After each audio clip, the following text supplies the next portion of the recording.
nobody wants to go do the dirty work, right? So they call people like us and say, hey, I've got a family of raccoons in my crawl space or whatever, and we go out and do the job, whatever.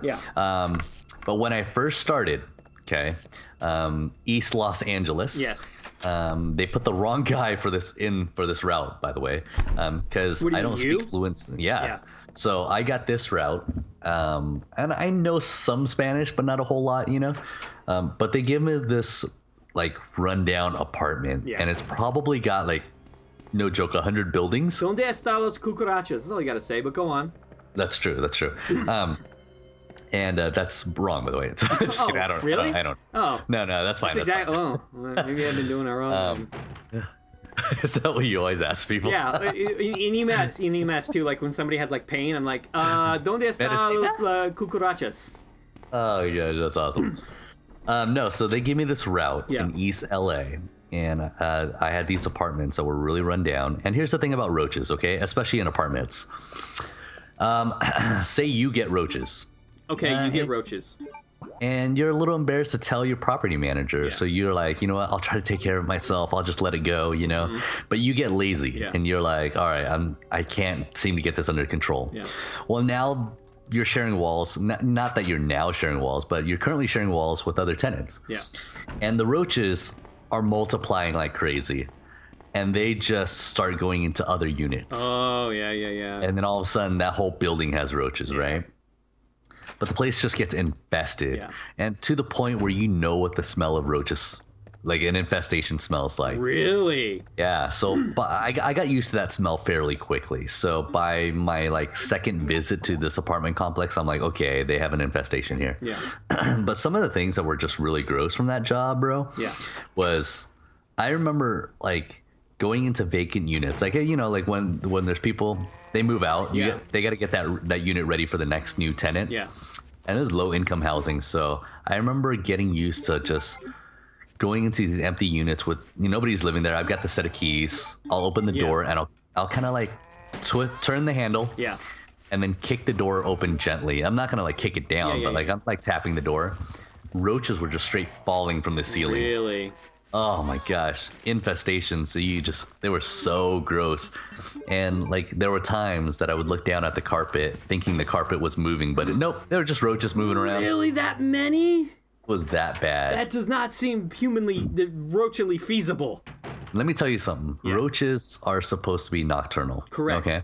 So when you're sleeping, usually, that's why when you turn on the lights at night, in a place that's infested, they kind of go scattering, scatter. Well, to see roaches during the day is a bad thing. That means they're competing with each other, and there's not enough food going around for these roaches. So now they're forced to come out during the day. You're like to the get roach food. whisperer. You know all this shit about roaches. And it was nasty, bro. Okay. That was just a roach story of just having roaches. And I remember the first time I had a roach fall on me, I was flipping out. Really? And I just flicked it off my arm, but still, even then, it's just nasty.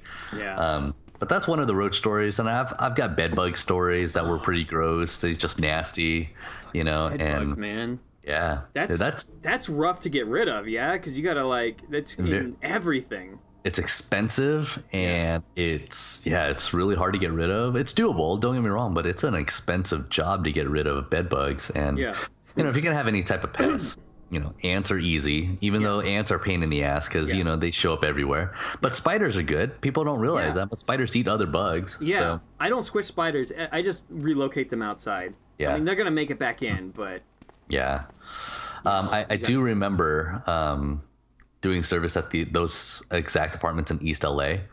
And this time the maintenance guy was with me because he had to get the key back from me to go into the unit next to me to do some work on it as well. And so he was like, here, let me unlock the unit I need to go into first. And then I'll give you the key and you can go into your unit. And so as soon as he opens that door into that unit next to where I need to go, he notices a funky smell and I start noticing it as well. I'm like, okay, this is weird. Uh-oh. And so he goes in there, does his thing, and I go into my unit to do my thing, and there was a person sleeping. And so I was like, okay, I usually when I go into empty units, I identify myself. I say hello, anybody home? So so and so here from blah blah blah pest control. And I just let them know that permission to enter. Yeah. And so I go in there, and nobody says anything, thinking that nobody was there. Yeah. And this time it was like somebody filed for like a work order. They mentioned it to the apartment saying, hey, I got ants. I need somebody to come into my unit and treat for it. Yeah. So my unit was not vacant. The other guy's unit was vacant. And I go into mine and I'm like, okay, somebody's sleeping. So I go out. I'm like, hey, we should probably come back for it. It's somebody sleeping in there.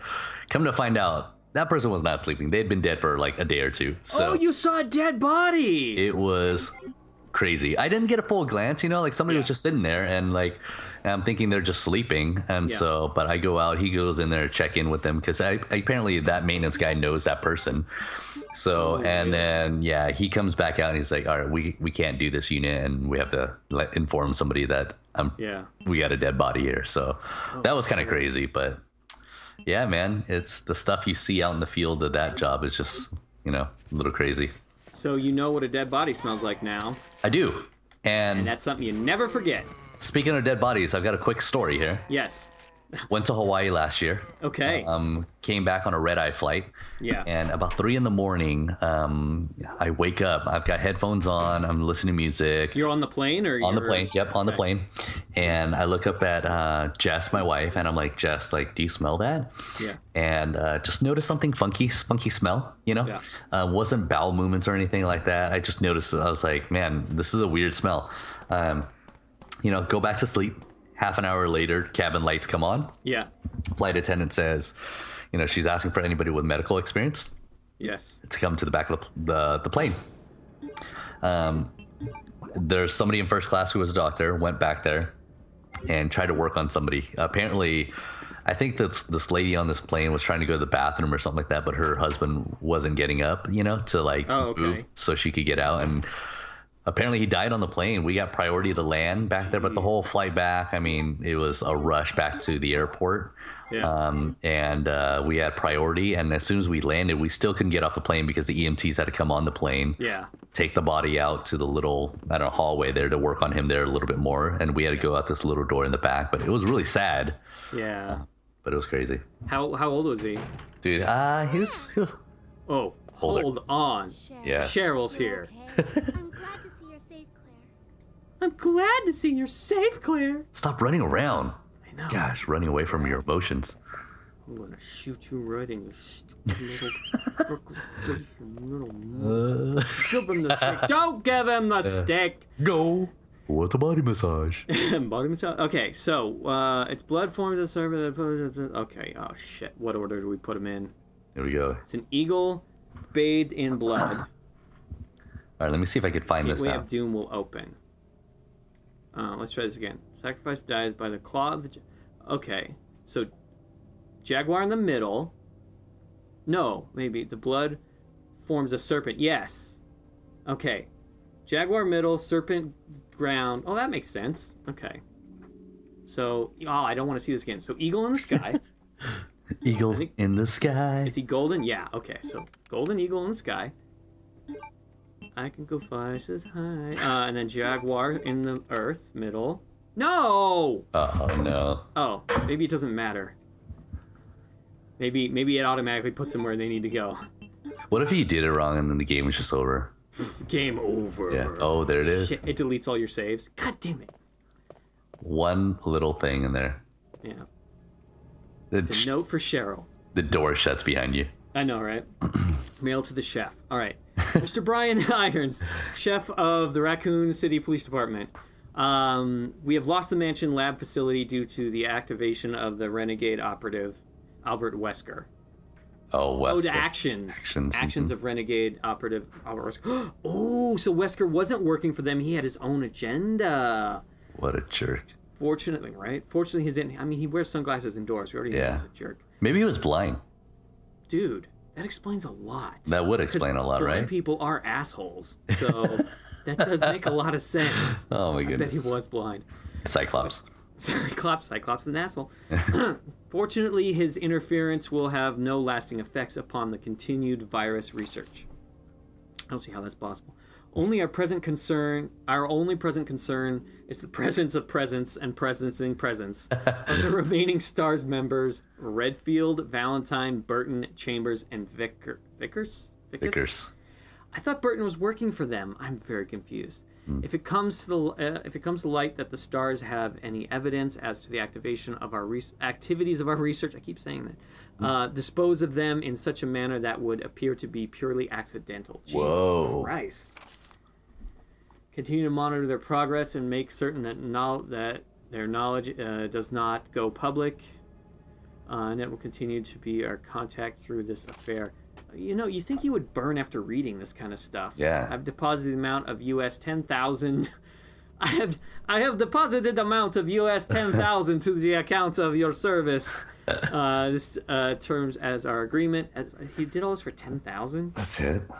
The development of the G, maybe it's worth more back then. The development of the G virus scheduled to replace the boobies. 10,000 jaboobies. You're right. I'm sorry. Is near completion. Once completed, I am certain that I will be appointed to be a member of the executive board of Umbrella Inc. It is imperative that we proceed with extreme caution. Redfield and the remaining STARS members are still attempting to uncover information on the project.